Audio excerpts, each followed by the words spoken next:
So here we have Josh Winfield, Senior Manager in KPMG's UK Mobility Consulting Practice. Welcome, Josh. It's fantastic to have you here and brilliant that you're going to be on the panel with us. I wanted to ask you about the sort of changing geopolitical situation in the world. There's been lots of upheaval, volatility. How can mobility leaders anticipate, manage and balance the sort of short-term responsiveness with kind of long-term strategic planning? Thank you. So people are our greatest resource, and I think CEOs are increasingly realising that. They need to be able to utilise the people in the best way possible, getting in the right place, the right time, doing the right things, and making sure those people understand exactly what is going on in the world, exactly how it impacts their role, how it impacts their team.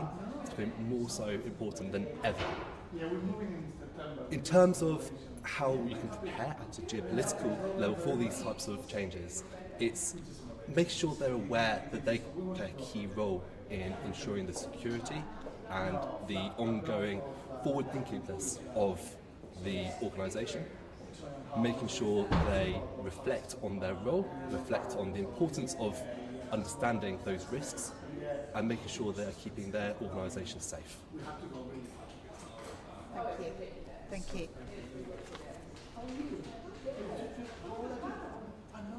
So yeah, you're looking at Marianne. Let's ignore you. Is that okay? Just look at Marianne. Yeah. Okay, fine. Okay. So do you think that mobility strategy should be integrated into enterprise risk planning? And also, how can mobility professionals influence the broader decisions around business continuity, ESG, risk and cross-border operations?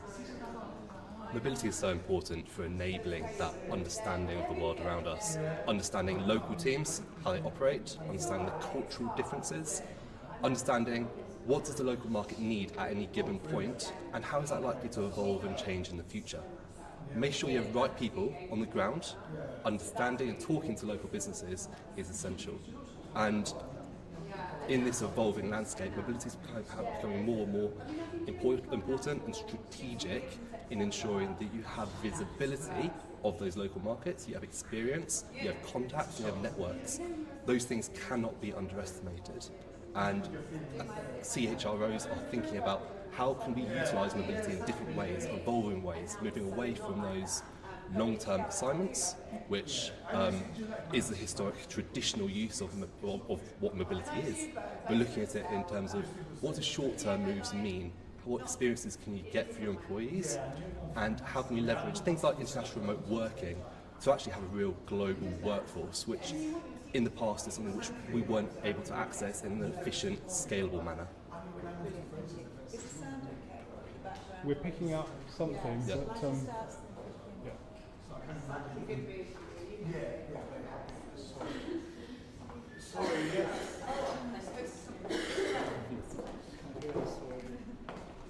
well, most of it is coming from that handheld mic, so it should be pretty clear anyway. Should be okay. I think it's all right. Okay, brilliant. All right. So how can global mobility programs help? So, How can global mobility programs help incorporate DE&I objectives? And what about making sure that international opportunities are equally distributed against different and perhaps currently underrepresented groups? So DE&I is, despite what the headlines are saying, more important now than ever. The role of global mobility in that spectrum and in understanding what D&I is and how it should be integrated as part of the long-term planning strategy, that is still to be decided and to be debated. In a lot of cases, global mobility is not the decision maker behind who is going on assignment or who is undertaking these global moves. But instead, the role is to report on it, to have the data available within the organisation to share who is moving, why they're moving, and how does that compare against the wider demographics of the organisation. And at a strategic planning level, what do we want those demographics to be? Do we want to increase the number of women in leadership positions? Do we want to increase the number of ethnic minorities who are getting these opportunities? Mobility's role is, again, teaching best practice to the HR function, ensuring they have visibility, but not normally actually implementing that. That is, again, where the role potentially ends and it becomes more of a recruitment or HR function to actually think about how do we then implement the recommendations which mobility are providing. And finally, in an era of diverse expectations between generations at work, what responsibilities do you think organisations have to make sure that the new hybrid programmes of remote working or new mobility programmes accommodate different requirements, different life stages, different requirements for career development? So following the pandemic, there is an opportunity now for organisations to really make use of their global workforces, to make sure that they are using the skill sets available, and they don't, I think, most importantly, need to relocate in order to access those skill sets. Where mobility support in this is to understand the compliance requirements.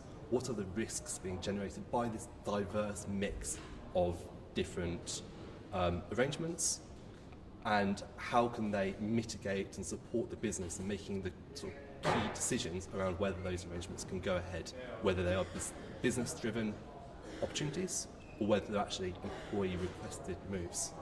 I think particularly where it's employee-requested, there is a decision which mobility can advise on as to whether or not that will be supported, not just now but in the future, and what does that mean in terms of the wider return to office initiatives or, again, the utilisation of that global workforce.